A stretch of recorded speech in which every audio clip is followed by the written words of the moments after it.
Hello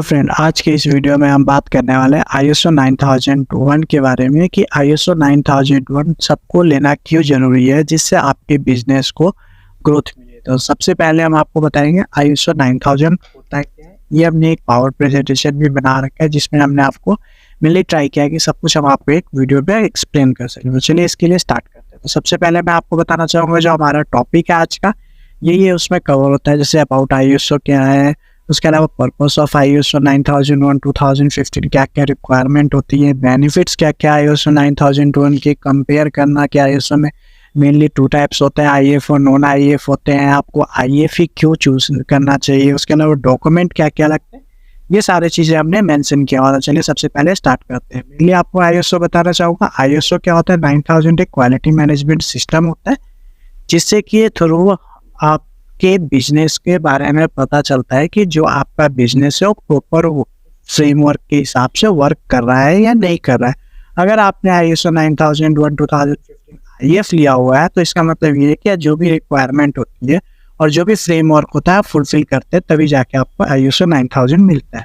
ठीक है, purpose क्या क्या होते हैं। पर्पस, मेन पर्पस जो होते हैं वो कस्टमर सेटिस्फिकेशन होते हैं, सेटिस्फाई करना कि आप ISO के थ्रू है तो लोग परचेस मेनली ज़्यादा करते हैं as compare to non IF। ठीक है, इसके सेकेंड पॉइंट है it focus on continue improvement, process efficiency and risk management. मतलब ज़्यादा से ज़्यादा आप ट्राई करेंगे कि आपके बिजनेस को इम्प्रूवमेंट किया जाए, एफिशिएंसी किया जाए, तो ये मेन पर्पस होता है। ठीक है, इसके अलावा नेक्स्ट होता है रिक्वायरमेंट ISO के, जैसे context of the organisation, leadership, planning, support, operation, improvement, performance, regulation, सारी चीज़ें आपको इम्पॉर्टेंट होती है जो आपको करना है। जैसे लीडरशिप में कि आपको कैसे इसे आगे ग्रोथ करना है तो उसके रिगार्डिंग में आप एक प्रॉपर प्लानिंग बना के, नेक्स्ट स्टेप होता है प्लानिंग करना कि कैसे आपको करना है, नेक्स्ट में आप कैसे इस चीज़ को और ग्रोथ कर सकते हैं, कैसे क्या आपको और बेनिफिट्स मिल सकता है। ठीक है, इसके अलावा बेनिफिट्स ऑफ ISO मेन जो होते हैं 9000 के ये होते हैं improvement customer satisfaction, enhance product and service quality, increase operation efficiency, better risk management, opportunity for business growth and international trade। Mainly अगर जो सबसे इम्पोर्टेंट चीज़ होती है वो 2 होती है। जैसे आपको इंटरनेशनल ट्रेड भी करना है तो आप ISO 9000 लेते हैं तो उसमें आपको बेनिफिट्स मिलते हैं। इसके अलावा जो मेन होती है, अभी जो आप देखते होंगे इंडिया में, आपने भी सुना होगा एक जेम करके गवर्नमेंट साइड है जिसमें आपको अगर कुछ भी लिस्टिंग करनी है और अगर आप कुछ भी सेल करते हैं तो इसके लिए आपको ISO रिक्वायर्ड होता है और ISO 9000 IF ही चाहिए होता है। अगर आप नॉन IF लेते हैं तो आप टेंडर के लिए आपको उसमें आप कैपेबल नहीं हो पाएंगे और आपको IF के लिए फिर से आपको अप्लाई करना पड़ेगा। तो सबसे बेस्ट ऑप्शन होता है कि आप IF ही जाए 9000। इसके अलावा हमने कंपेयर किया हुआ है IF और नॉन IF में, जो हम आपको एक्सप्लेन कर देंगे। यहाँ आपको IF accreditation ISO issue by the certificate. Main चीज़ क्या होता है, जो IF होता है कुछ ही बॉडी प्रोवाइड करती है। ठीक है, एक्रेडिट होती है इंटरनेशनल एक्रेडिट फॉर्म, वो हम आपको अभी दिखा देंगे। ठीक है, इसके अलावा जो सेकेंड चीज़ होती है non IF ISO issue by the accreditation body that not have an ISO।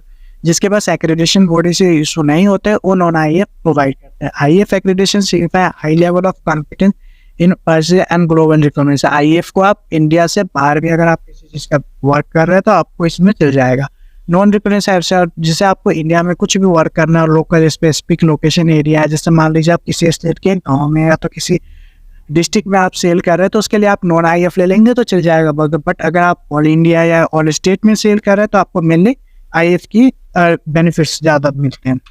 Second, IF accreditation ISO certified recognise and accept globally, ये तो मैंने आपको ऑलरेडी बता दिया। नॉन ISO सर्टिफिकेट में हैव लिमिटेड ग्लोबल एक्सेप्टेंस। जैसे नॉन IF है तो आपको मेनली इंटरनेशनल मार्केट में उसकी कोई वैल्यू नहीं होती, बट ये है कि आपको चल जाएगा अगर आप दिखाते हैं तो, बट वैल्यू नहीं होती। अगर किसी के पास IF है और किसी के पास नॉन IF है, प्रोडक्ट सेम है, प्राइस सेम है, तो इंटरनेशनल मार्केट में IF वैल्यू की वैल्यू ज़्यादा होती है। IF accreditation at credibility and trustworthiness in the certain IF की जो क्रेडिबिलिटी होती है वो ज़्यादा होती है as compare to non IF। IF product offering balance requirement and government standard in multiple countries. ठीक है, IF जो होती है हम अभी आपको साइड बता देंगे।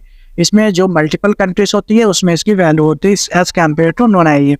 वाई चूज IF 9001, जो इसमें फर्स्ट चीज होती है ग्लोबल इकोनॉमिक से क्रेडिट एंड ट्रस्ट में कंपेयर हो गया, ये सारी चीज़ हमने आपको बता रखा है।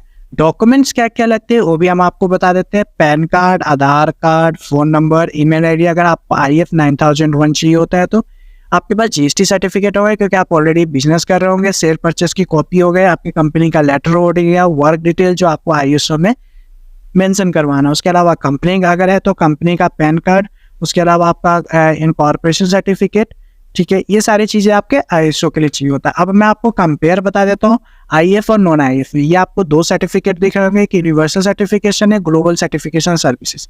यूनिवर्सल में क्या है, आप ये देख रहे होंगे कि ये IF है। IF यहाँ से आप यहाँ पे देख रहे होंगे आपको मेंबर ऑफ मल्टीलेटरल रिकॉग्निशन। ये इंपॉर्टेंट चीज़ होती है जो IF होती है। ये आपको बहुत सारी कंट्री, मल्टी कंट्री है जिसमें इसकी वैल्यू होती है as compare to non IF। ये नॉन IF का सर्टिफिकेट है, इसमें आप देखेंगे नॉन IF का मेंशन किया हुआ नहीं है। ये नॉर्मल होता है, यूकाफ होता है। जैसे ये UK से कंपनी से ये बन के आती है तो ये यूकाफ के हो गए, ये नॉन IF होते हैं, ठीक है। तो एज कम्पेयर टू आपको गवर्नमेंट टेंडर के लिए अप्लाई करना है या कुछ भी करना है तो आप मेनली IF में ही जाएंगे, क्योंकि इसकी वैल्यू ज़्यादा होती है as compare to non IF, और इसकी फीस भी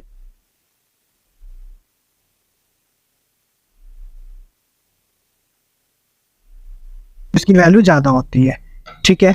नेक्स्ट चीज़ें आगे मैंने आपको एक सर्टिफिकेट और दिखा दिया है, नेक्स्ट आपको दिखा देता हूँ।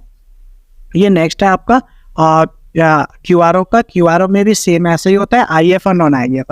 आप ये देख रहे होंगे ये IF का है और ये नॉन IF का है, ठीक है। IF में आपको ये दिखा है कि सर्टिफिकेशन में सेम आपको ये लोगो दिख रहे होंगे, नॉन IF में ये होगा। इसके अलावा आपको कोई भी क्वेरी होती है, कुछ भी आपको इसके रिगार्डिंग पूछना है, कुछ भी है, तो आप प्लीज़ हमें कॉल कर सकते हैं, और हमारे इस नंबर पे टोल फ्री नंबर है, इस पर आप कॉल करके कुछ भी क्वेरी ले सकते हैं। सेकेंड चीज़ आपको एक चीज़ और दिखा देता हूँ। ये आपको ऑलरेडी पता ही होगा, हमारी वेबसाइट है लीगल टेक्स, वहाँ पे जाके आप किसी भी चीज़ के बारे में क्वेरी कर सकते हैं और आपको यहाँ पे सारे डिटेल्स मिल जाएंगे, ठीक है। इसके अलावा आपको IF के बारे में बताना था, वो भी हम आपको बता देते हैं। यहाँ पे आप देखेंगे किस पे आप क्लिक करेंगे, और IF का आपको जो साइड है वो भी दिखा देता हूँ। ये IF का साइड है, मैं आपको दिखा देता हूँ, ठीक है। यहाँ पे आपने वेबसाइट ओपन किया, आप यहाँ पे लाइसेंस में जाएंगे, यहाँ पे आपको 9001 2015 सारे डिटेल्स मिल जाएंगे। इसके अलावा आपको यहाँ पे IF सर्टिफिकेशन आपको यानी IF सर्टिफिकेशन आप डालेंगे, ये आपका IF का ओपन हो गया। ये हमारी वेबसाइट है जिसमें सारा कुछ ऑलरेडी हमने डिटेल आपको बता ही रखा है। इसके अलावा ये आपको दिख ही रहा होगा, ठीक है। तो ये इंटरनेशनल एक्रेडिटेशन मेंबर है, यही से प्रोवाइड है। Thank you and please video को लाइक, सब्सक्राइब, शेयर जरूर।